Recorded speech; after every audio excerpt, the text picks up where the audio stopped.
Bonjour à tous, bienvenue dans la vidéo. Comme vous le savez probablement, samedi à 13h17 local en Indonésie, un ATR-42 a été perdu avec 8 membres d'équipage et 3 personnes en plus à bord. Ce que l'on sait à l'heure actuelle, c'est qu'il a percuté le sommet, juste à la limite le sommet du relief, le tout assez loin de l'axe de finale sur le terrain de Makassar, qui est un très gros terrain international situé sur l'île de Sulawesi, on va revenir dessus, et que le contrôleur aérien avait perçu cette erreur de trajectoire et lui avait donné des consignes de cap que l'on ne connaît pas encore, des vecteurs, pour se remettre sur le droit chemin. Alors rapidement dans cette vidéo, on va revenir sur l'avion très réussi 42, qui est une fierté française quand même, il faut le dire, sur des spécificités du vol en Indonésie. Et il y avait des orages dans l'approche, et lorsque les secours ont retrouvé l'épave, ils étaient dans le brouillard. Je vous rappelle que le brouillard, c'est moins d'1 kilomètre de visibilité. Et essayer de comprendre les informations dont l'on dispose à l'heure actuelle, à savoir notamment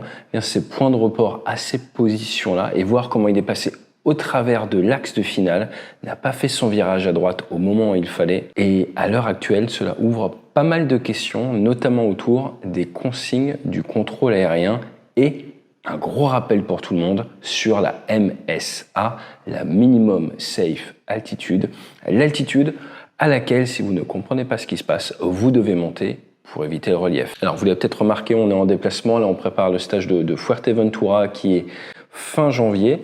Par contre, on a ouvert un stage en mai, ça sera dans les Landes. Vous avez le site web, vous pouvez cliquer dessus si vous souhaitez postuler pour venir pendant 3 jours et demi redécouvrir pas mal de choses sur vous-même et sur le travail en équipe.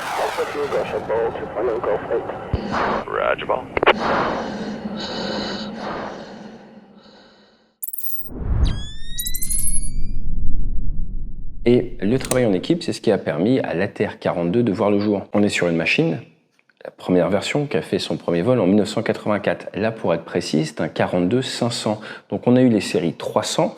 À partir de 1995, on a eu les séries 500 qui, entre autres, avaient comme objectif d'avoir des moteurs légèrement plus puissants, de réduire les vibrations. Ils sont passés en 6 pales. Vous avez Air Dolomiti qui a été un des premiers clients. Et d'ailleurs, cet avion, celui qui s'est écrasé, a appartenu à Air Dolomiti avant de partir pour l'Indonésie. Et désormais, vous avez les 600. Alors les 600, vous avez encore du Pratt & Whitney 127, mais une version améliorée encore, M.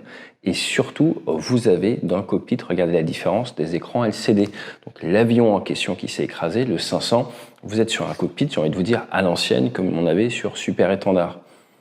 Mais si vous prenez un ATR-42, des nouveaux, avec par exemple, depuis 2012, livré en Tanzanie, ils ont ces moving maps, ils ont ces écrans, ce qui forcément aide en termes de conscience de la situation.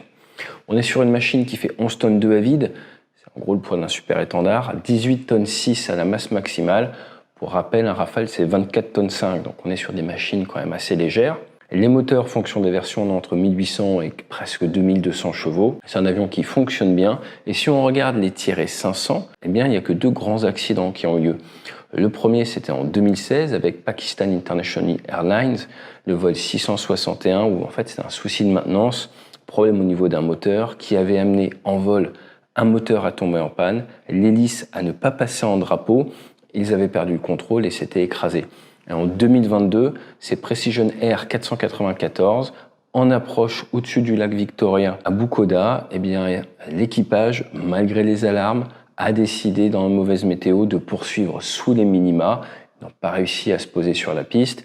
Et ils ont fini dans le lac, l'équipage était d'ailleurs décédé. On est donc sur des avions qui volent beaucoup. Ici, là, dans les Canaries, on en voit régulièrement, ça marche bien, ce sont des avions qui sont sûrs. Et quand on regarde d'un point de vue macro toutes les différentes versions, on a 276 décès pour 47 crashs, 34 pertes de cellules, mais plusieurs cas, ce qui vient fausser un peu les statistiques, eh bien, de suicide du pilote.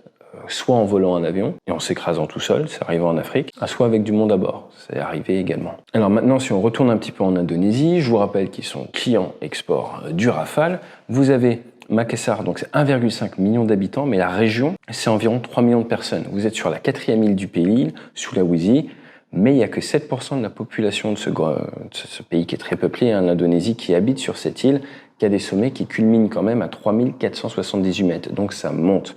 On est sur des territoires avec de la météo qui n'est pas facile, avec énormément de relief. Maintenant qu'on a dit ça, l'aéroport qui était la destination finale, ce n'est pas n'importe quel terrain, Whisky Alpha Alpha Alpha, le triple A. Il tient son nom du sultan Hassanuddin, qui était un héros indonésien et qui a combattu les Hollandais en 1653 jusqu'à 1669. Toujours est-il, vous avez deux pistes, une 0321, une 1331, 2500 mètres, 3100 mètres, il fait chaud, il faut des pistes longues. Ce terrain a été créé à partir de 1937 par les Néerlandais. Et à l'heure actuelle, vous avez 10,5 millions de pax annuels pour 82 500 mouvements. Donc c'est un terrain qui est bien équipé, avec du radar, avec des contrôleurs formés au plus haut niveau de standard. Vous avez également sur cette piste une activité militaire, une base aérienne avec du 737-200, du CASA 235 et des Sukhoi 27, des Sukhoi 30 et du C-130H. Donc beaucoup d'activités. Pour se poser, vous avez différents moyens de navigation, mais le plus classique, là, ça va être l'ILS. L'ILS, qui est un système au sol qui vient vous donner une sorte de faisceau invisible.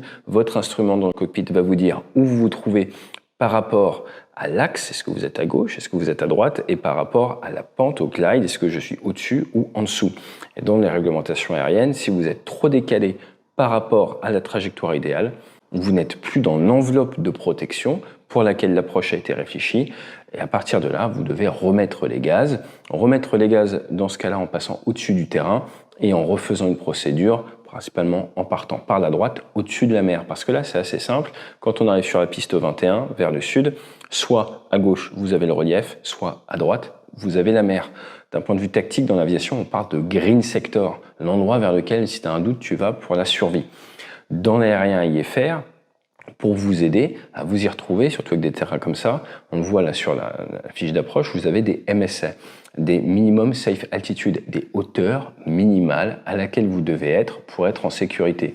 Si vous ne comprenez pas ce qui se passe, si vous avez un doute, vous montez à cette altitude-là et tant que vous êtes dans ce carré de ciel, tout va bien. Dans notre cas, plein nord, on est aux alentours des 6000 pieds. Après, il y a du relief, donc on est sur du 8500 pieds, voire même, ça monte, quasi 12 000 pieds pour être en sécurité. Donc c'est pas négligeable. C'est forcément briefé avant l'approche et vous devez l'avoir en tête. Maintenant, ce que l'on voit au niveau justement de cette approche, c'est qu'à 4h16:45 UTC, donc on est aux alentours des 13h locales, l'avion passe fit dry, comme on dit. Donc il quitte la mer pour passer au-dessus de la terre. Il a un cap qui va l'amener vers le point Openg, qui est en gros un point de passage où derrière, il doit prendre le cap 165 pour aller vers Khabib, intercepter l'axe ILS, et ensuite derrière, au 210, pouvoir poursuivre vers la piste en suivant l'ULS. Donc en fait, Openg vous amène vers l'interception de l'ILS. Et pour l'intercepter, vous faites une route au 165. Alors il y a une différence entre route et cap. Ce jour-là, il y avait du vent qui venait de l'ouest. La route, c'est ce que vous voulez suivre par rapport au sol. Le cap va être fonction du vent. Et typiquement, si vous avez une route 165, mais avec un vent qui vient de la droite, vous allez probablement avoir un cap affiché 175 ou 180 en fonction de votre vitesse. Plus vous allez doucement, turbopropre, plus vous subissez le vent. Quand on regarde la météo dans la zone, on sait que la météo, c'est un vent du 230 ou 290, qu'il y avait des rafales parce qu'il y avait des orages dans la zone, que le point bas au niveau des orages était aux alentours des 1700 pieds, qui faisait 30 degrés, beaucoup d'humidité, un point de rosée à 27 degrés, une dépression à 1006, mais surtout qu'il y avait récemment eu de la pluie sur le terrain et que l'orage était désormais dans l'axe de finale. Cumulonimbus in approach, comme ils disent. À partir de là, notre avion, qui a été vendu à Air Dolomiti, comme on disait, en octobre 2000, qui est arrivé en Indonésie en 2010, et qui était affrété par le ministère des Affaires maritimes et de la pêche, parce qu'en fait, c'est un avion qui appartient à Indonesia Air Transport, une compagnie qui a été créée en 68, qui est publique depuis 2006, qui a de l'Embraer Legacy 600, qui a du EC155, et qui a cet ATR qu'on retrouve sur des vieilles photos, avec un marquage Indonesian Air Transport. Et là, comme il est loué à temps plein au ministère de la Pêche, ils ont refait la déco et la peinture. Toujours est-il, pour une raison qu'on ne s'explique pas, ils n'ont pas lancé leur virage vers 4h18, ils ont continué au cap, et à 4h21:07, ils se retrouvent en fait dans le relief, au-dessus du relief là, il y a du relief devant eux, et ils se mettent à partir vers un cap au sud. On ne sait pas pourquoi ils sont partis vers un cap au sud. Ce que l'on sait, c'est qu'ils ont tapé le relief juste à la limite du relief et que le contrôleur aérien avait détecté un problème de trajectoire et leur avait donné des consignes juste avant. Donc là, pour pouvoir y voir un peu plus clair, ce que les enquêteurs vont devoir faire, c'est comprendre, pourquoi ils n'ont pas viré à Openg et ils ne sont pas allés vers Khabib. Est-ce qu'il y avait un problème à bord, un problème de navigation, un problème de charge de travail, un problème technique, sachant que des informations dont on dispose, ils n'ont pas fait de panne, ils n'ont pas communiqué au contrôle aérien qu'ils avaient une problématique particulière. Dans un deuxième temps, essayer de comprendre quelles informations ont été données par le contrôle aérien aux pilotes pour les aider, alors qu'ils étaient justement plus dans l'approche, c'est quand même extrêmement rare. Et est-ce que l'équipage a suivi ces consignes et a tapé le relief, ou est-ce que l'équipage était en dehors complet de ces consignes? Ça va être un point très important, parce que il est arrivé à la plupart des pilotes, on va être franc, c'était à Salon-de-Provence, d'écouter des consignes et un ordre du transport qui nous amenait dans le relief. À partir de là, les pilotes sont formés quand même à être critiques. Le contrôle aérien, il a beaucoup de choses à gérer. Quand il y a du relief, il faut se méfier. Et vous êtes tous responsables de la sécurité des vols dans l'aérien, qu'on soit pilote, qu'on soit contrôleur. Et la base du métier de pilote, c'est se cross-checker, se checker les uns les autres. On sait tous qu'on va faire des erreurs, le contrôleur aérien, l'équipage, tout le monde, le copilote, le commandant de bord. Et l'objectif pour que ça fonctionne bien, qu'on n'ait pas d'accident, et ce qui marche tous les jours, quand on a 150 000 vols par jour, eh bien, c'est justement que des erreurs sont faites, mais qu'elles sont détectées par un collègue qui vous fait la remarque et hop, on corrige. Donc la grande question est de savoir pourquoi cette erreur a été faite, qui les a amenés à l'accident, et ça, grâce aux enregistreurs de vol, grâce au cockpit voice recorder, donc à l'enregistrement dans la cabine.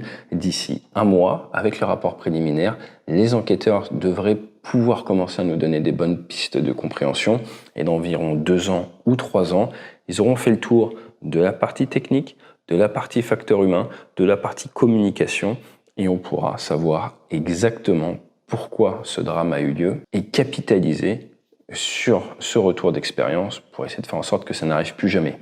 Ce qu'on peut déjà tirer à chaud comme leçon, c'est ce concept de minimum safe altitude. Vous sortez du trait, vous sortez de votre procédure. Normalement, vous devez vous mettre à minima à cet MSA. Et avec du relief aussi accidenté que ce qu'on peut voir en Indonésie, eh bien ça veut dire qu'il va falloir refaire un grand tour, parce que si vous devez monter à 8500 pieds ou 10 000 pieds, eh bien ça va vous prendre un petit peu de temps pour redescendre derrière. Donc acceptez que vous avez fait une erreur, acceptez que ça va vous coûter 15-20 minutes le temps de vous représenter, mais c'est ça le rôle d'un équipage, des fois, c'est savoir perdre du temps pour la sécurité, parce que je vous rappelle notre triptyque décisionnel, sécu, timing, satisfaction client. À l'heure actuelle, la flotte d'ATR-42 n'est pas arrêtée, ce qui pousse dans le sens à se dire qu'on est sur un problème de communication, de conscience de la situation. Tout mettre sur l'équipage, c'est forcément un peu réducteur, et surtout, c'est pas permettre d'en tirer les bonnes leçons.